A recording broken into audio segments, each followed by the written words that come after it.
Okay, welcome everyone. I see some of our Stanford representation here. I assume as well as people from Queens, New York, the Upper West Side, and Albany, New York as well.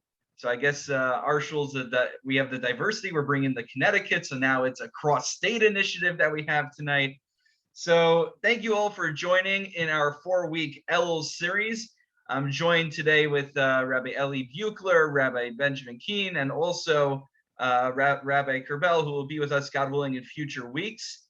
And we have the pleasure of having Rabbi Buechler kick off tonight's shiur, all on Elul-related topics. So I'm not going to tell you about the shiur. I'll let him speak about it. But just for those who aren't part of Rabbi Buechler's congregation, just to get an appreciation for his accomplishments, Rabbi Buechler currently serves as the assistant rabbi of the Jewish Center in Manhattan, a very prominent shul. He previously attended Yeshivat Oraita in Israel and holds a BA in Near Eastern and Judaic Studies from Brandeis University, as well as a master's from Yeshiva University's Bernard Revel Graduate School of Jewish Studies in Medieval Jewish History, where he's also now pursuing a doctorate in the field. And of course, he received his rabbinic ordination from no other than the Rabbi Isaac Elchanan Theological Seminary. I've had the pleasure of hearing shiurim from Rabbi Buechler when he would come visit his in-laws in Plainview, New York, when I previously worked there. And I can tell you all that you are in for a treat tonight. So without any further ado, Rabbi Buechler, you have the floor. Thank you very much, Rabbi Kurtz and Rabbi Keene, as well as Rabbi Kerbel. It's really a pleasure to be here. I want to thank Rabbi Kurtz really for being the brains behind this series and really encouraging all of us to participate and to bring a number of communities together for this great initiative. If this last year and a half has taught us anything, it's that you really can be anywhere in the world at any time. And it's really great to be able to learn with all of you this evening. In just a few moments, I'll post a source sheet in the chat, which you're more than welcome to download during our learning. But I want to just tell you a little bit about why I decided to speak about the topic that we're going to be covering tonight. So the topic that I want to cover tonight is New Year, New World, the philosophy of Rosh Hashanah and Shemitah. So as many of you may already know, this coming Rosh Hashanah begins the Shemitah year in the land of Israel. So I had the opportunity to spend some time over the last number of months learning and teaching Shemitah in a more in-depth nature at the Jewish Center. So one of the pieces that I picked up on was, well, Shemitah starts on Rosh Hashanah, right? That's when it starts in the Torah's understanding of Shemitah. And while there are obviously many other laws that we could talk about another time, I want to focus on one particular question tonight, which is, well, why does Shemitah, the sabbatical year, the year in which you can't work the land of Israel, you have to treat the produce with a very special kedusha shvit, it has a special sanctity to it, and many other laws about the land of Israel. Why is it that that particular year starts with Rosh Hashanah? You may be thinking, well, when else would you start a year, right? The new year is Rosh Hashanah, but as we will come to see, it's not so clear that really we should start on Rosh Hashanah, which is the beginning of Tishrei. We could start on another Rosh Hashanah. We could start in Nisan. We could start in many other Rosh Hashanah that we have throughout the year. So my main question tonight is, why do we start Shemitah at the same time we start Rosh Hashanah? And what we will hopefully see tonight is that it's certainly no coincidence. And in addition, there are quite some very strong connections between the year of Shemitah, the sabbatical year in the land of Israel, and Rosh Hashanah. And obviously, when they coincide every 7 years, we have an opportunity to learn something specifically for this upcoming year from this intersection. So at this point, I'm going to post the source sheet in the chat. I may share my screen here and there, but sometimes I find it to be a little bit too much to have the text in front of you like that. So I'm sharing the source sheet right now in the chat. Feel free to click it and download it. This is where we will go. And if you have any questions for me during this year, feel free to chat me individually or chat everyone. I'll try my best to get to them. If not, I'll leave time at the end for questions as well. Okay, so where I want to start tonight is just a very brief introduction to Shemitah, the sabbatical year. There's actually 3 places in the Torah where Shemitah come up. It comes up very briefly in Sefer Shemot, comes up again in Sefer Vayikra, which is what we'll look at, and it comes up again in Sefer Dvarim. So really 3 different places. And I want to focus just very briefly on the major section in Sefer Vayikra, because that's really the most in-depth portion of the Torah that talks about Shemitah. And from here, we'll then expand upon what Shemitah means and how it really connects to Rosh Hashanah. So I've shared it in the chat. I'll also just here and there share my screen. So I'll pull it up for you all now. Okay, so when you look at the laws in Vayikra, I brought you just a selection. As you know, it skips verses here and there. A selection of the psukim. So if you look inside, it opens up, 6 years you shall work your field, you shall work your vineyard, you'll gather your produce. So essentially, the Torah is telling us, work the land for 6 years. And in the 7th year, we'll have to figure out when exactly that 7th year begins, Shabbat, Shabbaton Yelaret. It is a Sabbath for the land. Again, this double language of Shabbat, Shabbaton, we know that from where else? Where else do you know Shabbat, Shabbaton? Yom Kippur, right? Shabbat, Shabbaton. And feel free to use the chat as well. Shabbat LaHashem. It's a Sabbath, not for me, but for God, right? It's God's Sabbath. So we'll come back to that. It's uniquely God's Sabbath. Satcha lo tizra, you're not allowed to work. V'karmecha lo tizmor. So the 7th year is special. It's a restful year for the land and for Hashem. Okay, we'll skip verse 5 and we'll jump to verse 6. V'haita Shabbat haaretz lachem le'ochla. The land lies fallow, and you're permitted to eat that produce. You're not allowed to work the land, but you can eat it. Who else gets to eat it? You, l'cha, avdecha, your servant, amatecha, your maidservant, and all the people who work for you. So not only do you get to eat it, but everyone gets to eat it. And this is actually a very critical piece when it comes to Shemitah, which is that you essentially give up your right to the land in the 7th year. It's not yours. You get to eat of it. Your servant can eat of it. Your neighbor can eat of it. Everyone gets to eat of it. You actually have to essentially make a declaration that the land is no longer mine. It's God's land. Anyone can eat of the land. And it continues, V'livhem techa, your animals, and the chayasher ba'artzecha, all the animals get to eat the fruit and of the field just as much as you do. And the very last verse, verse 23, V'ha'aretz lo timachir litzmitu. The land shall not be sold in perpetuity, meaning, this is also connected to the Jubilee year, this notion that eventually kind of land ownership returns to its original owners, ki li ha'aretz, because it's my land, says Hashem. It's not your land, which means I get to make the rules. If I tell you to work in this for 6 years, you work for 6 years. If I tell you to rest in the 7th, you rest on the 7th. Ki gerim v'toshavim atenimadi. You're renters, you're strangers in my land. You don't get to do anything you want in my land. I decide what you're permitted to do and what you are not permitted to do in the land. So that essentially is the introduction to Shemitah.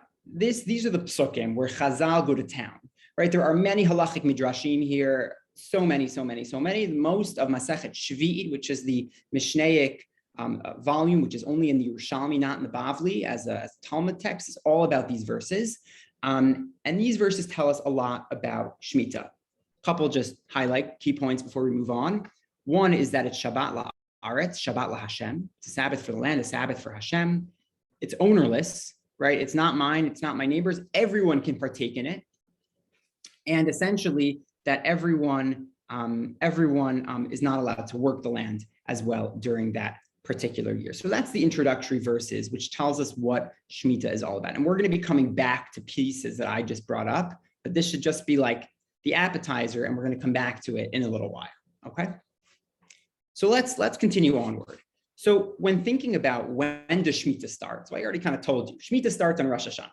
Now, wasn't really being truthful because there's actually halacha l'Moshe Sinai that really we started Rosh Chodesh Elul. But again, it's a whole discussion whether that's really in the Torah itself or an illusion. But today we assume it starts Rosh Hashanah in the beginning of Tishrei. So why? So look at source number one. The source number one, and I'll post it again. If anybody joined late, I'll just post the source sheet one more time. Look at source number one. Source number one at the bottom of the first page. I'm just quoting from the Torah Tamima. The Torah Tamima who quotes many kind of midrashic and Tanaitic sources. And so he tells us the following. He says, Uvashana hashvi'it, what is the seventh year? How do we know when the seventh year began? When is the seventh year start? Is it Rosh Hashanah? Is it the beginning of Tishrei? He quotes a brayso, Tanya.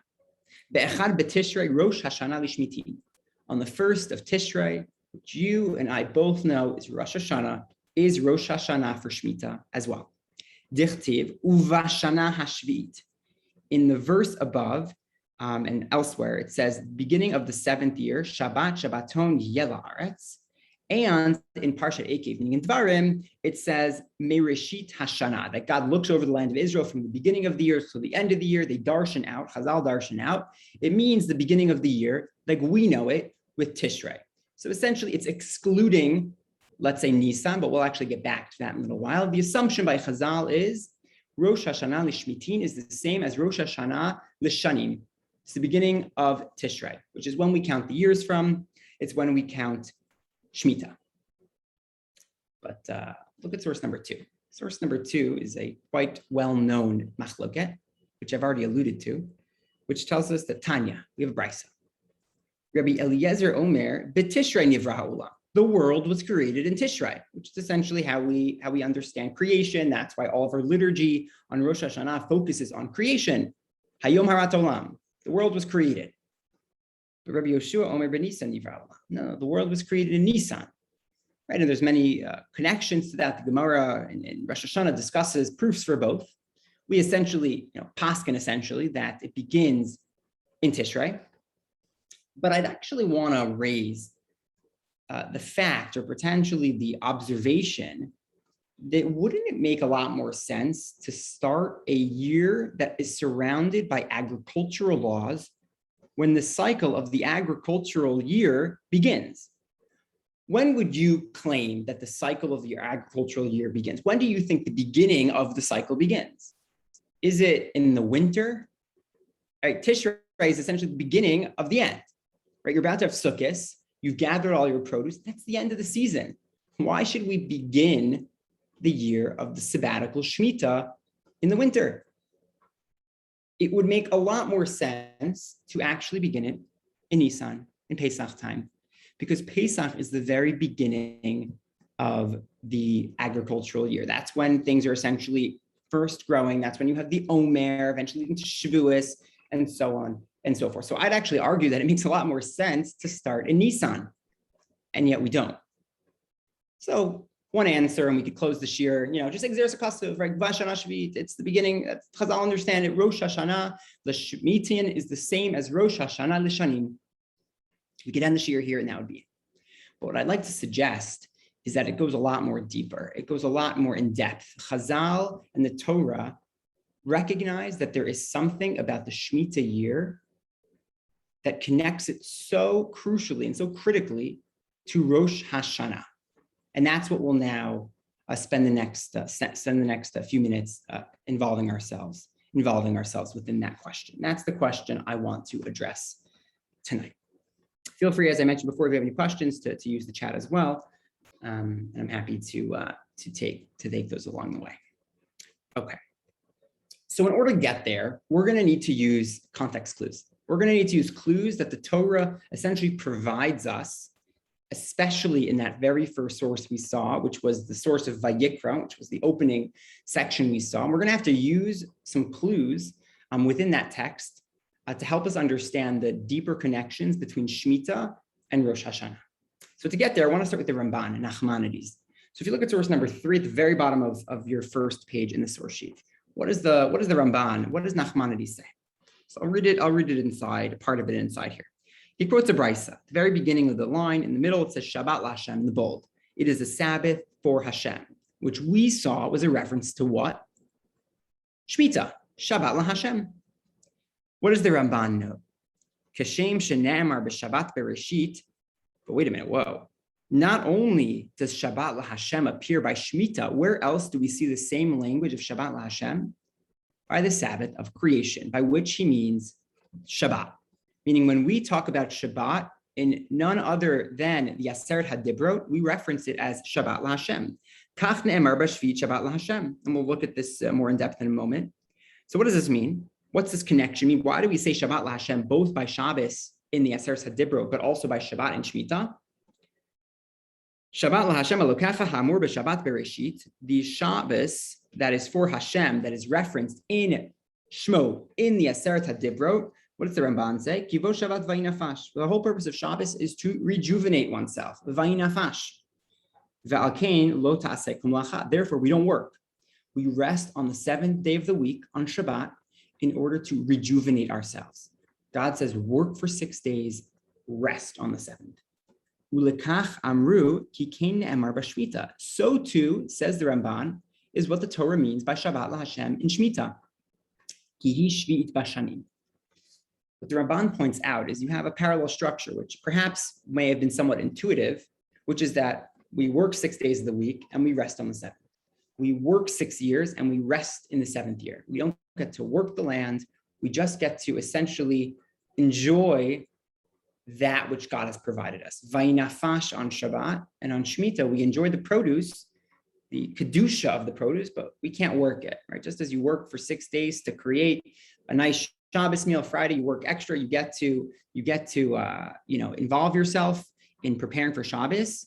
So in the seventh year, just like on Shabbat, you get to prepare and get to then enjoy restfulness in the seventh year.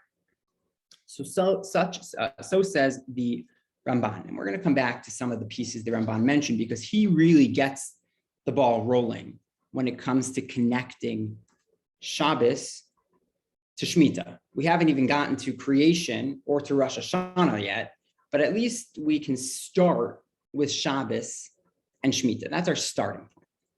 Okay, do I have everyone with me? Any questions? Feel free to use the chat if you have any specific questions. Okay.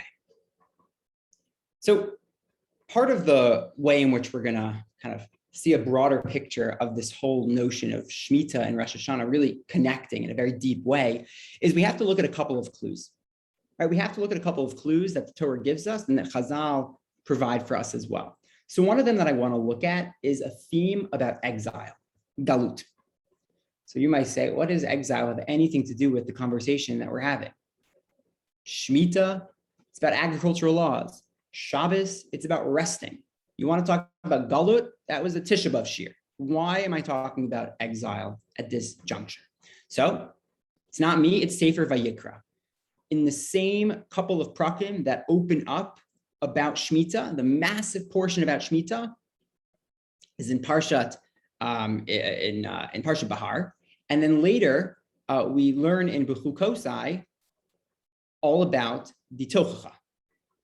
And how does the Tochacha? One of the major points of the Tochacha. Look at the top of page number 2, source 4. What do we say by the Tochacha? God says the following, verse 33. I'll actually pull it up for everyone to see as well. What does God tell us about the Tochacha? God says the following. You hear the sirens in the background. I'm currently located in Manhattan, so that will explain that. Uvashana, here we go. Okay. God says, I will scatter you amongst the nations. You'll be in exile. You'll be chased by swords. Your land will become desolate, meaning once God exiles us, once the temple is destroyed and we're kicked out, land will be desolate. Your cities will be destroyed. 34.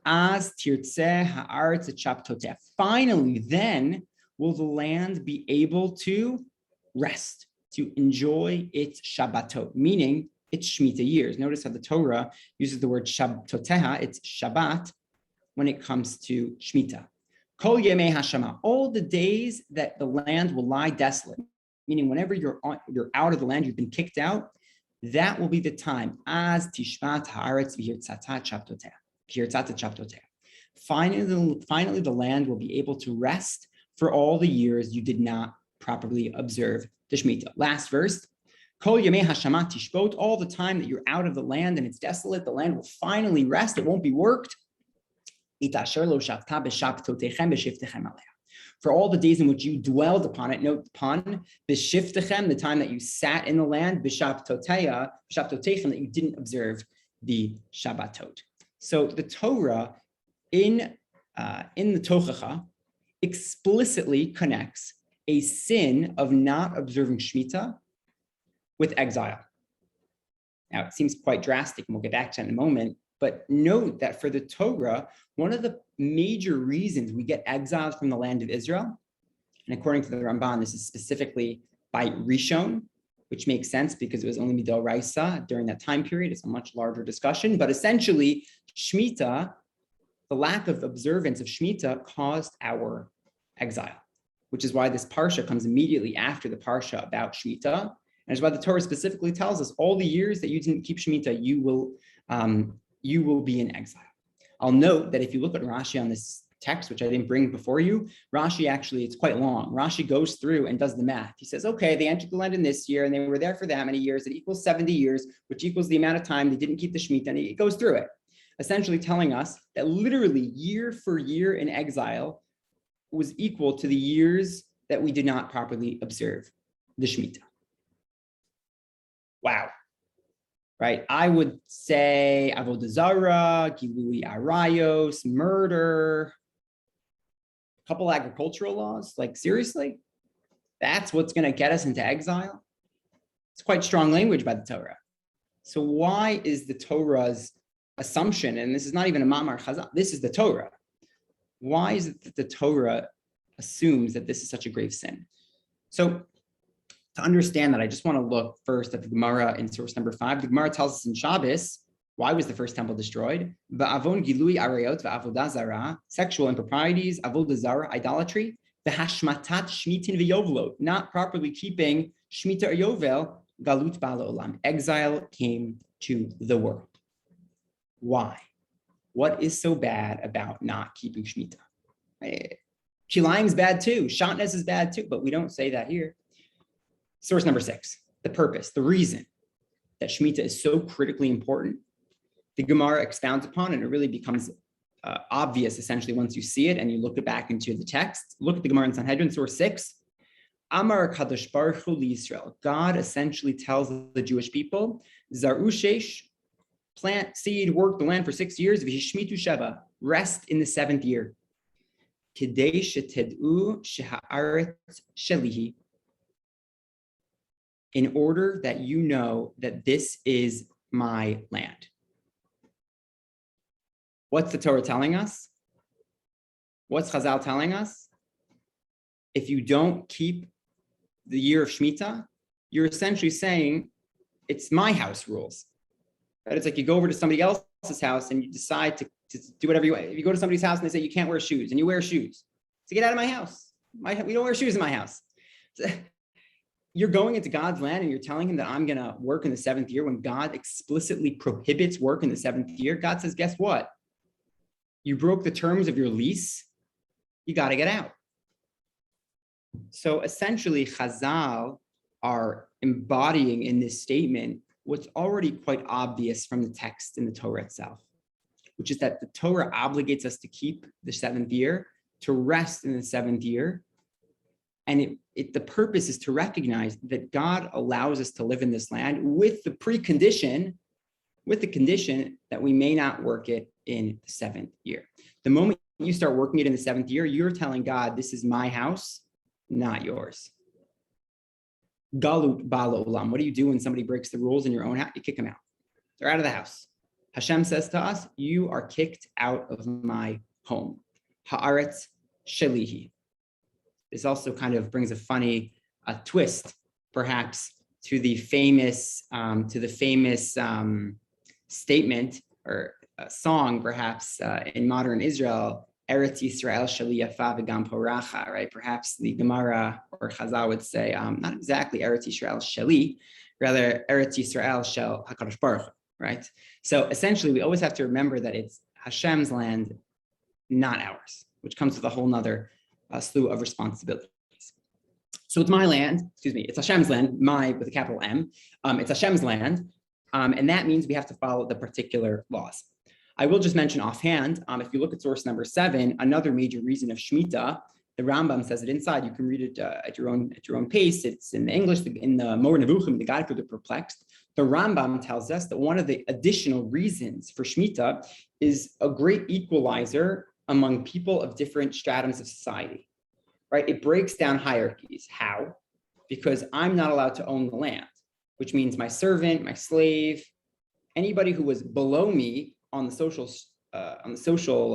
status is now equal to me, because we can all consume the food at our own pace. They can take as much as they want. I can take as much as I want. There's parameters halachically, but we both can equally eat from the produce itself. So essentially, it's not only teaching us that the land is Hashem's, but it also teaches us through the fact that God essentially takes away property ownership during the seventh year, right? This is essentially, the classic, is the Torah socialist? Is the Torah democratic? It's actually neither. It's Torah, has a little bit of both. So during the seventh year, we become a little bit more to one side, right? Things become a great equalizer. And it's actually really fascinating to note that it's not only with people, it's with animals as well. Note that the Torah specifically tells us in Vayikra, all the animals get to eat it as well. What do you mean?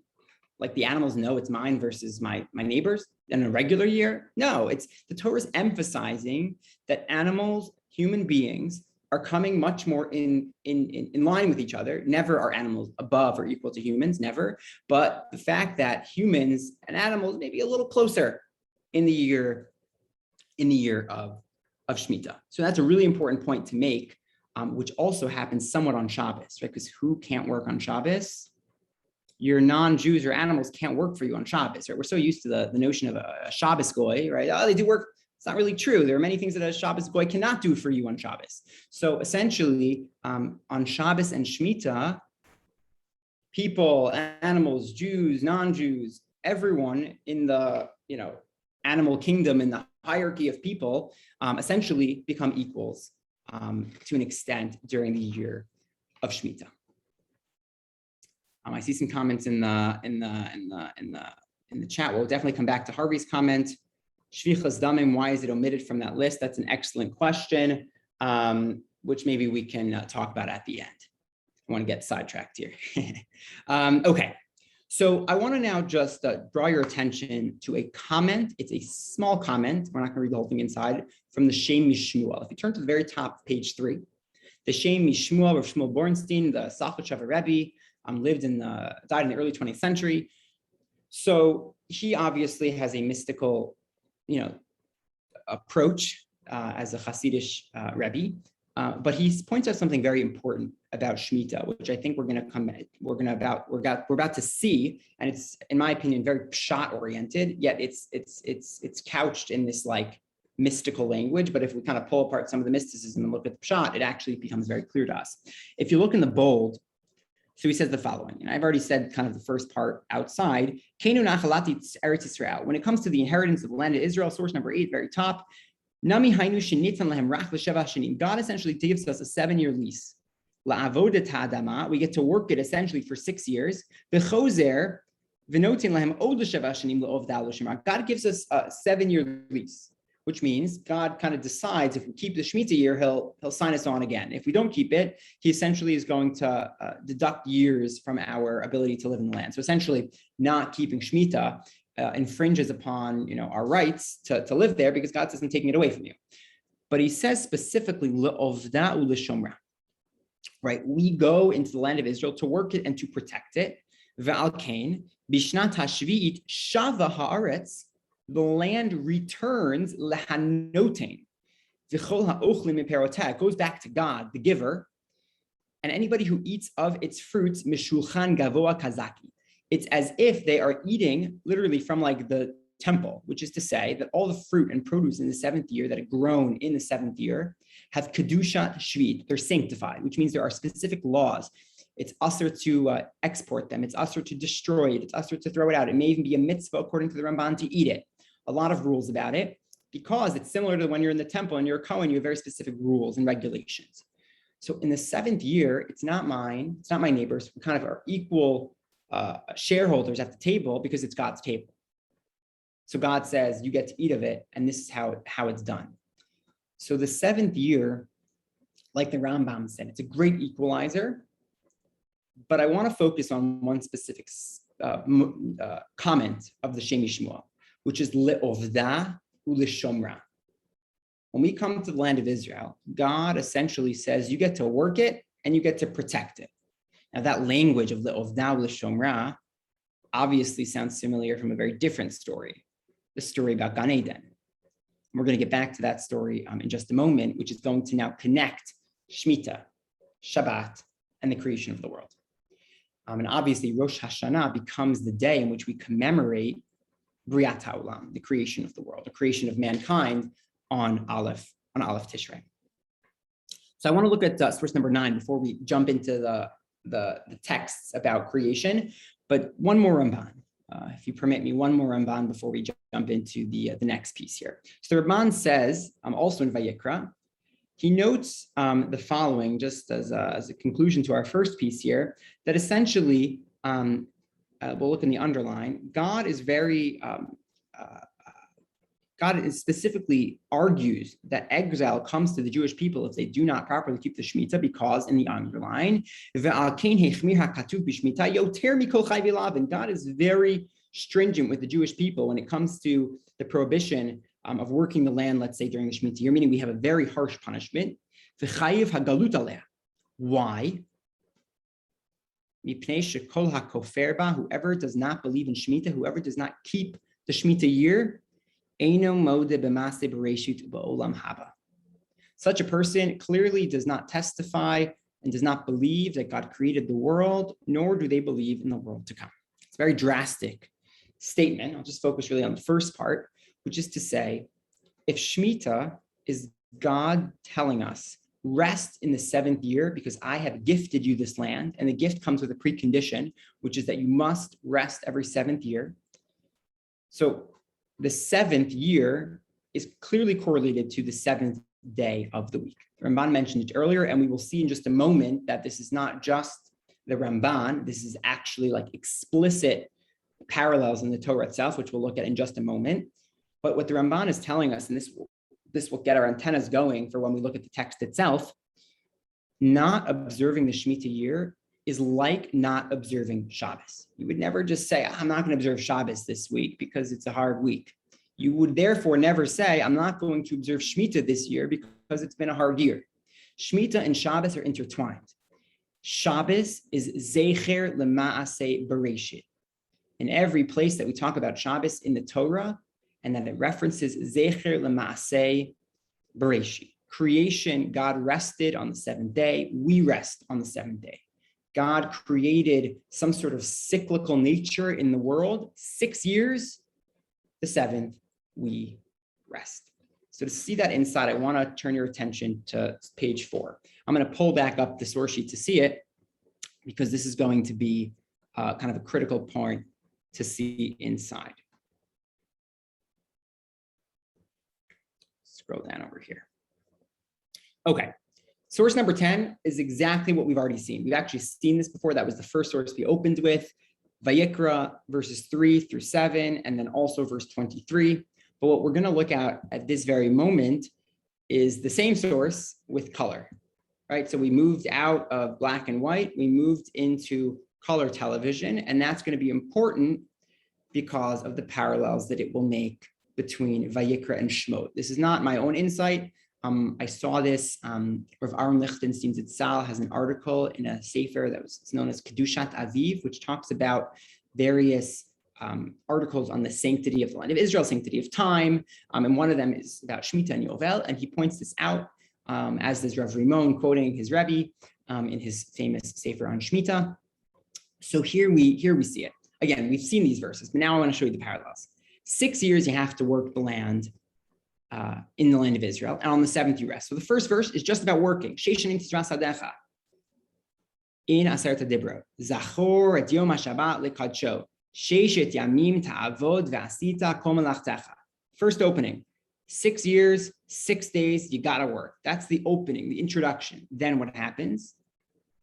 Uvashana hashvit Shabbat Shabbaton yel aretz. The 7th year is a year of rest. Shabbat Shabbaton, Shabbat laHashem. What does it say in the Aseret HaDibros? V'yom hashvi Shabbat laHashem. Meaning it's a Sabbath of God to God. Essentially, God rests in the 7th day. God rests in the 7th year. We rest on the 7th day. We rest on the seventh year. The Ramban has a little bit of more of a mystical interpretation of the relationship between years and days, which I will leave for you to check out yourself. It's the extension of one of the Rambans we saw inside. But God rests, we rest. Again, you see how it goes, the same structure. Next, who gets to rest? Everyone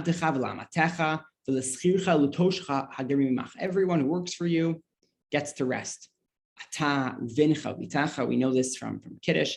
Every single person among you. Now, essentially the same people are mentioned. Here we also have the animals, but we'll get back to them. God created the world.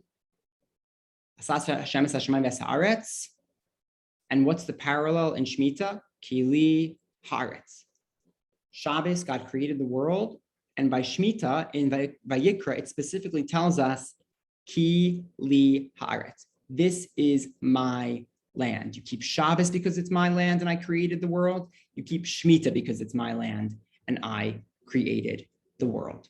So what we see here is not only kind of ideas, but really a very specific parallel structure between the mitzvah in Aseret Dibros and the mitzvah in Sefer Vayikra, connecting connecting Shabbos and Shemitah. Now we need to just come full circle.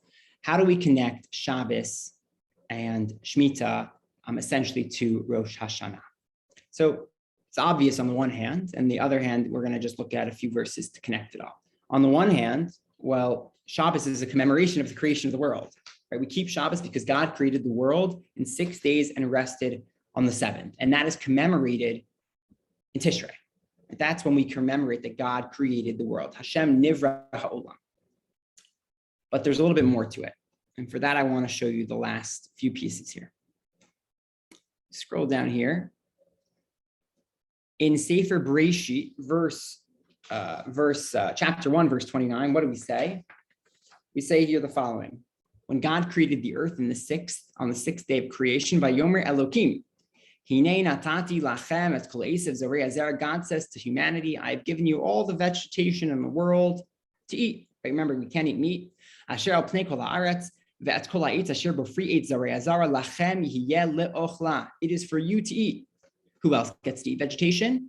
Ulechol chayat haaretz. All the animals, the birds, the creepy crawlers. Et kol yerek esav le'ochla.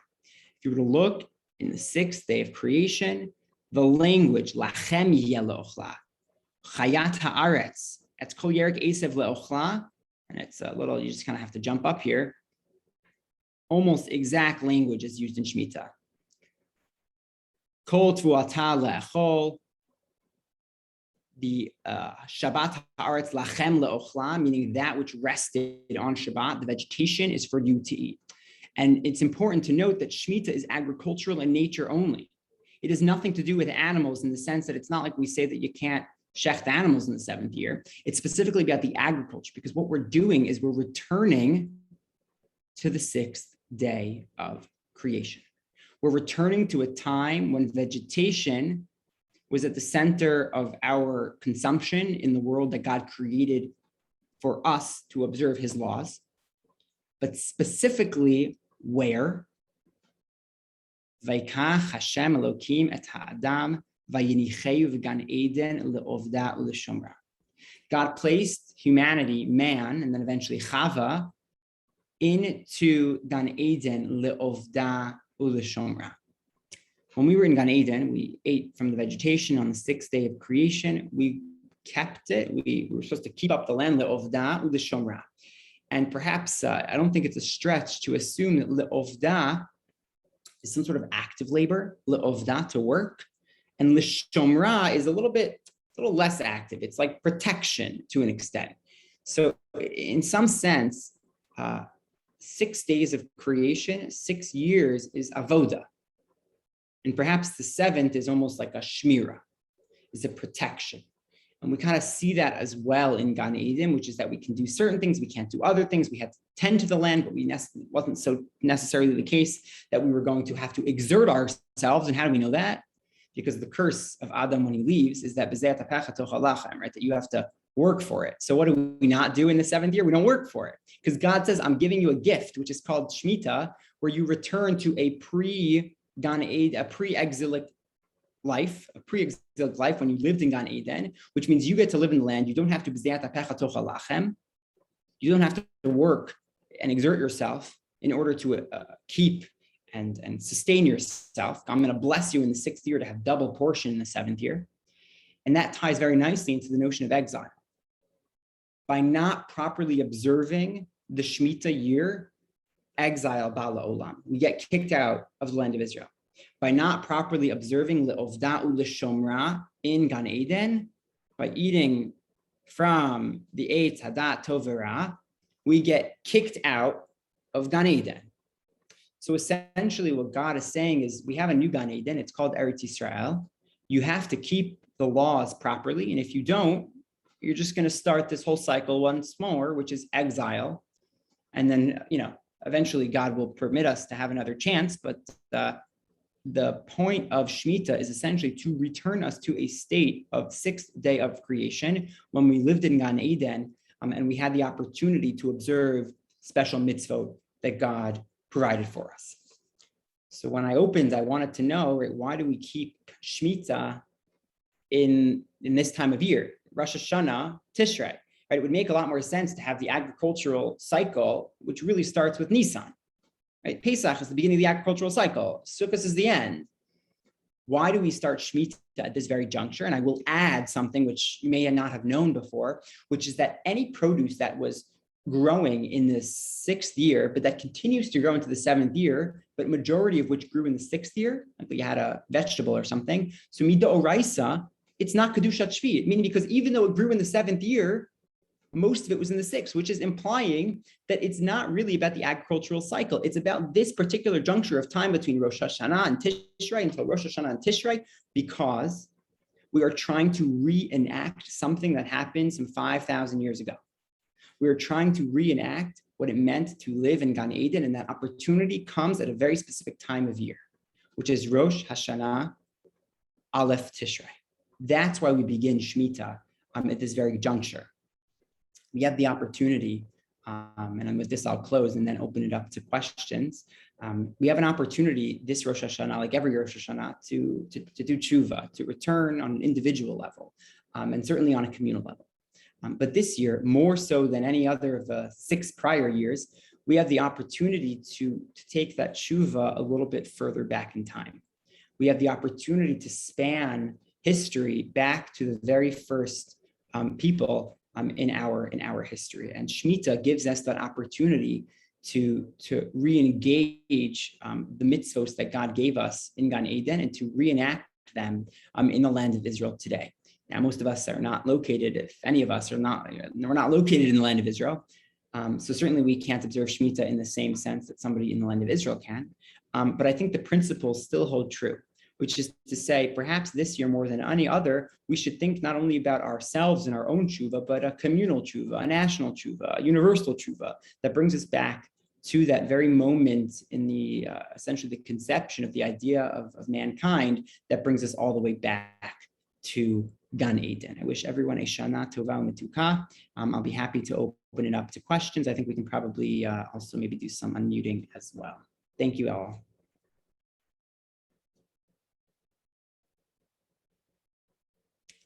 See. Thank you, Rabbi. Figure out how to mute people, but if you want to address the questions in the chat, you can choose which one. You can ignore mine if you want. It's fine. Yeah, sure. I'll look at a few others. There's quite a number of questions in the chat here, but yeah, a number of them are comments directly about some of the things that we looked at. I think Moshe, if you go into the It's enabled everyone to unmute themselves. So if anyone would like to ask any questions, you should be able to do that now.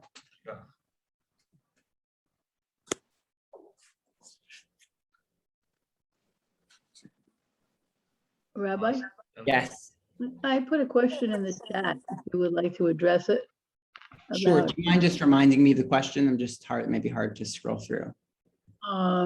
It's referring to the fact that the whole world is God's land. It's not just Eretz Yisrael. And so, how do we, in some sense, being in Galut, observe that other than saying brachot over produce, which everybody will, hopefully we do. Yeah. And what about the rest of the world, and what does it do for the rest of the world to allow them to see that this is God's land and it didn't just happen by coincidence? Excellent question. Thank you so much. So I think, kind of thinking on a macro level, many of the mitzvot that we as Jews have, certainly almost all of them, are only incumbent upon us as Jews. And one way to look at it is to say that there was some sort of project, which is called the Project of Creation of Mankind. And we had a couple of additions. And it didn't quite work out the way that God or that perhaps humanity was intended for. And eventually it ends up that we get tasked with many of the heavy lifting. But that's not to say that what we do or the ideas that come along with our mitzvot are not pertinent to the rest of the world. So I think this is one of those areas where we say, listen, the project of Gan Eden was a failure. So God says, I'm going to give the Jewish people a land which is going to be similar to Gan Eden, and I want you to keep these laws to remind yourselves what it means that the land is Hashem's. Now, the ideal, if you look at Yeshayahu especially, but many of the Nevi'im, is the assumption is that our mitzvot are supposed to enlighten the rest of the world as to what we're doing, right? Why are you keeping Shemitah? I'm keeping Shemitah because God created the world, and so on and so forth. So even though it's only incumbent upon the Jewish people to keep these mitzvot, I think the ideals and values inherent therein are important for the entire world. And in terms of us as Jews, let's say living outside the land, I think you're absolutely correct. That brachot is essentially a universalistic way for us to appreciate that which God created in this world. So perhaps this year, spend more time on brachot. Think about it even more so, because we may not be able to observe Shemitah in its entirety outside the land of Israel, and even in the land of Israel, where Shemitah today is only rabbinic in nature. Good question. Thank you. Hey, Rabbi, quick question. Hey, It's been a few years since Young Israel Plainview. I know, good to see you. Good to see you too. So on that point, on kind of like the last question, ki li kol haaretz, so one would think that Shemitah would apply across the board all the time in the land of Israel, not that it would be kind of somehow hinged or stipulated on when Rov Am Yisrael is in the land. I'm just curious what your thoughts are on our relationship to Israel within the context of this kind of paradigm of Shemitah applying in the land now on a D'Rabbanan level, but it really is only D'Oraisa, the ki li kol haaretz D'Oraisa aspect when Rov Am Yisrael is there. Yeah.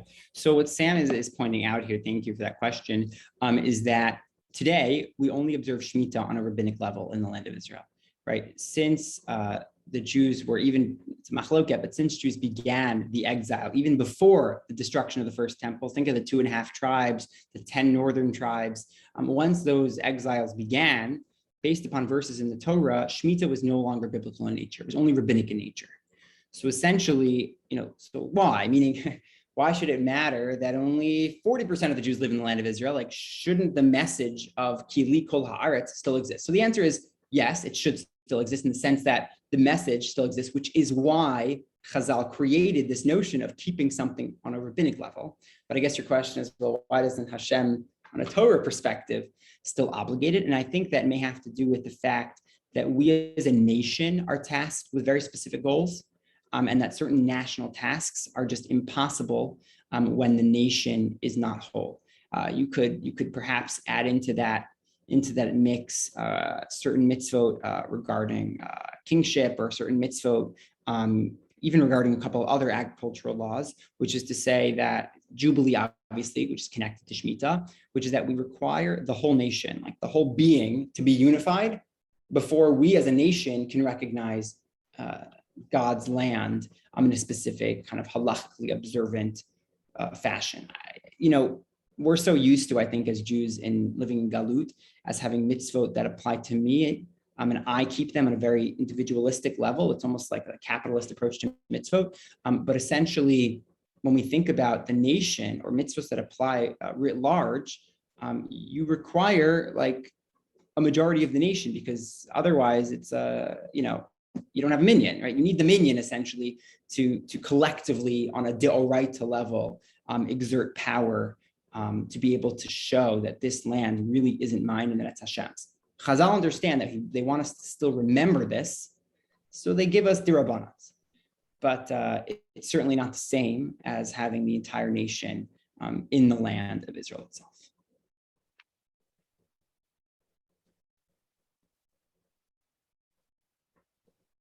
Rabbi Buechler, if I may, I had a thought about maybe you agree with, or maybe you don't, about the first question that was asked. I didn't see who got to ask it, but part of what you shared about what makes Shemitah a reminder that the land is God's and that we don't, it's not really our land, is the fact that we have to share the produce of that land with our servants, our slaves, our neighbors, the poor, everyone who, other people who aren't normally the so-called owners of this land.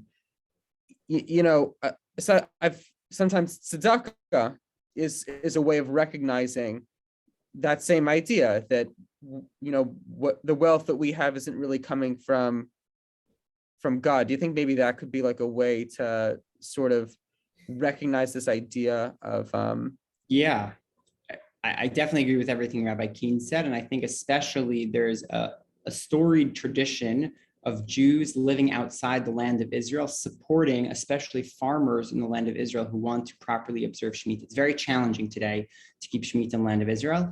And so there actually are many organizations that are set up in order for Jews, especially in Chutz Aretz, to support farmers who are losing their parnasa in the seventh year. And it's hard to compete with a secular Israeli farmer who is producing against the Torah's dictates and chazals in order to properly keep the Shemitah year. So tzedakah writ large, but also I think tzedakah to help individuals. I want to also add that reminds me that right after we get kicked out of Gan Eden, so we learn about the story of Cain and Hevel. And Cain essentially becomes we're descendants of Cain, but Cain means ownership. So Kanani, right? There's a sense of ownership, which the Rav Hirsch talks about also, which is this notion that it's mine and not yours. It's about me and not anybody else. Right? That was one of the sins of that generation. And Shemitah is supposed to remind us that it's not mine, it's Hashem's. So that kind of ties back into that notion as well. Ask a question about, just to add on to that. Isn't Shemitah also, Shabbos is also, Shabbat is about family, about focusing on family. And isn't Shemitah also kind of to remind us that we need each other? We need each other to survive, and we have to help each other. And not everybody was a farmer, so there was a way of bringing people closer together. It actually ties into the Gan Eden story where they were kind of a little egocentric. He blamed her, she blamed him. But it makes us, I think it's supposed to bring us closer together, especially when you think of what you said. Oh, you said this morning also about on the road to Teshuvah. Yeah, I would agree. Thank you, Ellie. I agree. And there are certainly a number of kind of positives that emerge from keeping Shemitah and Shabbat. One of which, I think you're right, is this notion that you can spend more time with people because you're not spending it in the field. And I would say that a major focus of many Meforshim is actually the notion that you can spend a lot of time doing Talmud Torah. Right? There's this notion that the seventh year is like a large kollel for the Jewish people. Right? I don't have anything else to do. Can't work the land, and especially in 2,000 years ago, 3,000 years ago, when people are primarily farmers. So what do? You learn Torah, which again reconnects you to Hashem in a way that you normally would not be. And kind of it's like a year to recharge. It's a sabbatical, and then you get used to that relationship. And every 7 years, you need to plug back in. Thank you.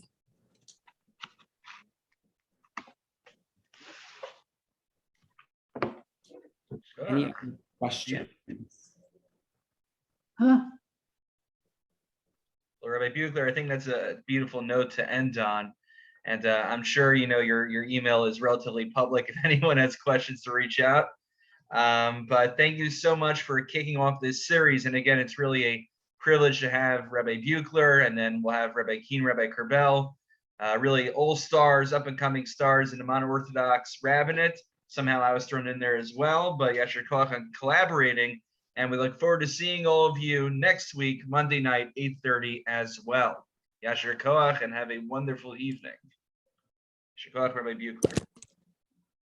Thank you. Thank you. Shakoa, thank you very much.